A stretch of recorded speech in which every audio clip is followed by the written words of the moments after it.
Have you ever felt that sharing too much with your family sometimes does more harm than good? As we get older, there's a natural tendency to want to be open and honest with our loved ones, believing that full transparency is always the best approach. But the truth is, some things are better kept private, not out of secrecy, but out of wisdom.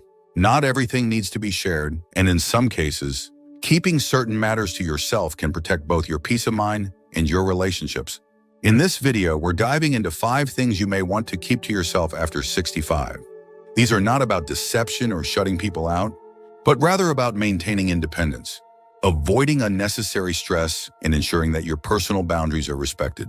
You might be surprised by how much peace can come from keeping a few select matters private. Stay tuned until the end, because understanding these 5 things could change the way you interact with your family, giving you more freedom and clarity in your later years. Now let's get started. Number 1, financial decisions and assets. One of the most sensitive topics as we age is money. You might think that being completely open about your financial situation with your family will prevent misunderstandings, but in reality, it often creates more problems than it solves. Sharing every detail about your savings, investments, or even how much you've set aside for the future can lead to unsolicited advice, pressure, or even family conflicts, especially when different generations have different views on money. Some family members may mean well, but their concerns or opinions can start to feel like interference. And in some unfortunate cases, people who were once distant suddenly become very interested in your finances. Once they realize what you have, you might have seen it happen. Before someone in your age group shares their financial plans with their children, only to find that their decisions are questioned at every turn. Maybe you've seen a friend deal with constant pressure about how they should spend their money, whether it's being told they should downsize, invest differently, or set aside more for grandchildren. It's one thing to get advice when you ask for it, but when people start thinking they have a say in your personal choices, it can quickly become frustrating. And the reality is, once you let people in on your full financial picture, you can't take that knowledge back.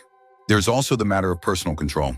If your family starts seeing you as someone who's not making the best financial decisions, they might feel justified in stepping in, sometimes with good intentions, but not always in a way that respects your independence. You might hear comments like, "Are you sure you should be spending that much?" Or "Wouldn't it be smarter to give some of that away now instead of later?" And even if no one directly pressures you, just knowing that others are watching and analyzing your choices can feel uncomfortable. This doesn't mean you should never talk about finances with your family. It's smart to have clear estate plans and to communicate necessary details when the time is right. But you don't have to share everything. The exact amount of money you have, what you spend on yourself, or even whether you've made a new investment, these are things that are yours to manage. If keeping some financial matters private allows you to enjoy your life without unnecessary opinions or pressure, then that's not secrecy, it's wisdom. Number 2, health concerns that are not urgent. As we age, it's natural to experience more health issues. And sometimes we feel the urge to share every little ache, pain, or discomfort with family. After all, they care about us, and we want them to know what's going on. But there's a difference between keeping loved ones informed about important medical matters and overwhelming them with every minor issue. Constantly sharing every little health concern can sometimes create unnecessary worry, stress, or even lead family members to start making decisions for you before it's necessary. You might have experienced this before, mentioning a small issue like joint pain or fatigue, and suddenly finding yourself in the middle of a debate about whether you should see a doctor, change your diet, or take a new supplement. Family members, especially younger ones, often mean well, but their concern can turn into pressure. Before you know it, they're researching treatments, scheduling appointments, or even making comments like, "You really need to take better care of yourself," as if you haven't been managing your own health for decades. There's also a psychological side to this. If you constantly talk about your health issues, even the minor ones, your family may begin to see you as someone who is declining faster than you really are. They might start treating you differently, assuming that you're more fragile or incapable than you actually feel. And once people see you in that light, it can be difficult to change their perception. Suddenly, they're hesitant to include you in certain activities, questioning your ability to travel or suggesting that maybe you need extra help, when all you did was mention that your knees were aching more than usual that day. Of course, it's important to communicate major health concerns, especially when they impact daily life or require family support. But choosing to keep minor issues to yourself doesn't mean you're being dishonest. It simply means you're protecting your own autonomy. You have the right to manage your health without unnecessary interventions or stress. Sometimes silence is the best way to maintain control over your own well-being. If you're still watching this video and finding these insights valuable, please comment number 2 below to let me know you're here. And if you haven't subscribed yet, I recommend you subscribe and turn on the bell so you don't miss any videos. Your support helps us continue creating good content to inform and inspire you. Now let's move forward. Number 3, your true thoughts on family conflicts. Family dynamics can be complicated, and as we get older, we often find ourselves in the middle of situations we never asked to be part of. Siblings arguing over an inheritance, adult children holding grudges, extended family members who don't get along. These things happen in almost every family. When you've lived long enough, you've seen patterns repeat, old wounds resurface, and history repeat itself. It's tempting to step in, offer advice, or share exactly what you think about who's right and who's wrong. But more often than not, doing so only adds fuel to the fire. Maybe you've experienced this before, trying to mediate a dispute, only to find that both sides suddenly turn against you. Or you offer a strong opinion, thinking you're helping, only to realize later that your words were taken the wrong way. The hard truth is that family conflicts have a way of sorting themselves out, or not, regardless of your input. And when people finally do move on, they tend to remember what was said in the heat of the moment.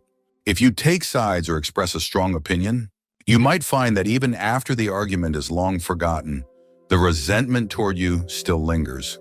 This is especially important when it comes to opinions about younger family members. Saying what you really think about a son-in-law, a daughter's parenting style, or a relative's life choices might feel honest in the moment, but those words have a way of sticking. People rarely forget when they feel judged or criticized. Even if your intentions were good, what feels like helpful advice to you might feel like rejection to them, and that can create emotional distance that never quite heals.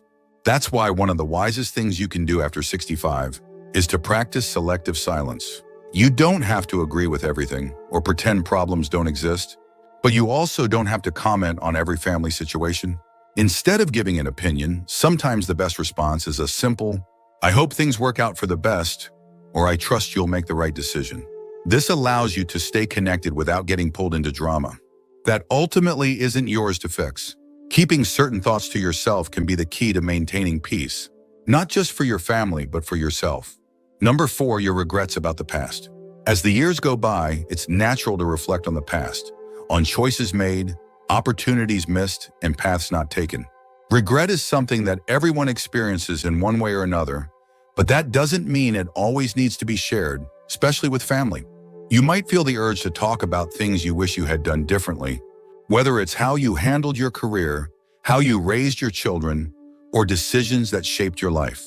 But what you see as honesty or self-reflection can sometimes be misinterpreted by those closest to you. When parents or grandparents express regret about the past, children often take it personally. If you mention that you wish you had spent less time working and more time with family, your children might hear, "I wasn't a good enough parent." If you say you regret not moving to a different city or pursuing a different dream, they might take it as an indirect way of saying your life with them wasn't fulfilling. Even if that's not what you meant, those words can linger and create unnecessary guilt or resentment. The same goes for regrets about relationships. Talking about a past love, even in a harmless way, can make your spouse or family members feel like they were a second choice. Even reflecting on friendships that drifted apart or opportunities that slipped away can shift the way people see you. Instead of remembering the strong, resilient person they've always known, they might start seeing you as someone who is stuck in the past. That's why some regrets are best kept to yourself. It's okay to think about them, to process them, and even to learn from them. But dwelling on them in front of family doesn't change what's already happened. More often than not, it only places a burden on those who love you. The past can't be rewritten, but the way you carry it forward is entirely up to you. If you're still watching this video and finding these insights valuable, please comment number 4 below to let me know you're here.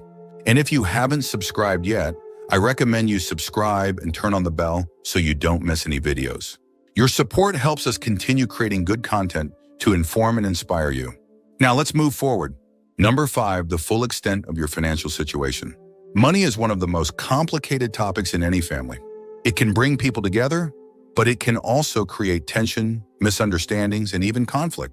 As you get older, you may feel the need to share more details about your financial situation with your family, whether it's how much you've saved, what you plan to leave behind, or even financial struggles you're facing.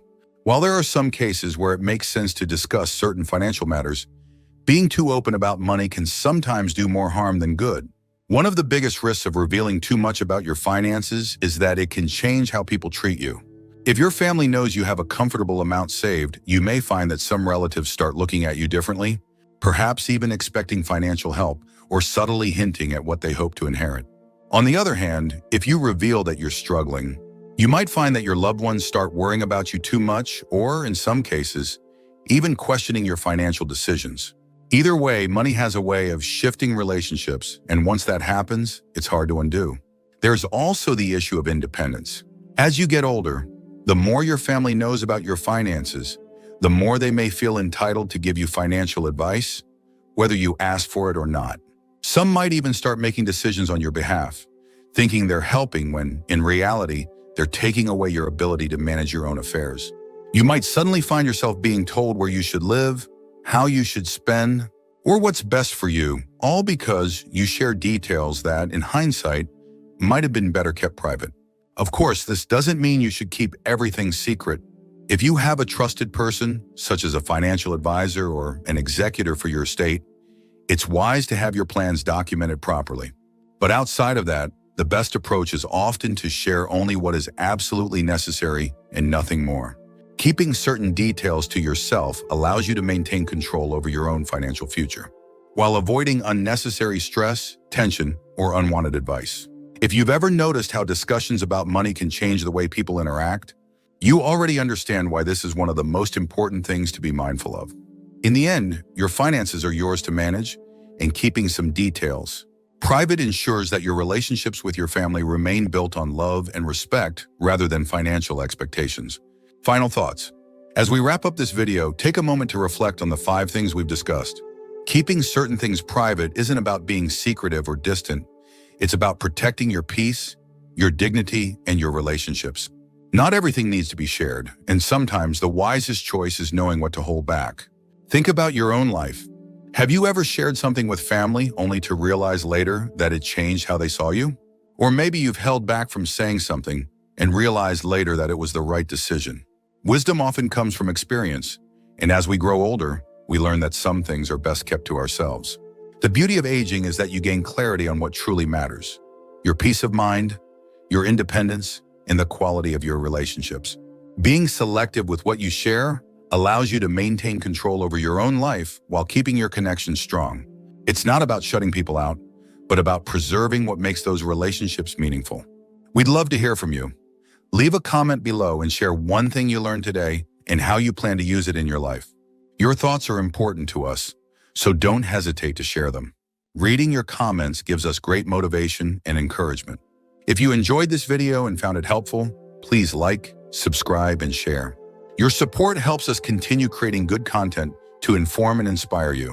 Thanks for watching, and we look forward to seeing you in the next video.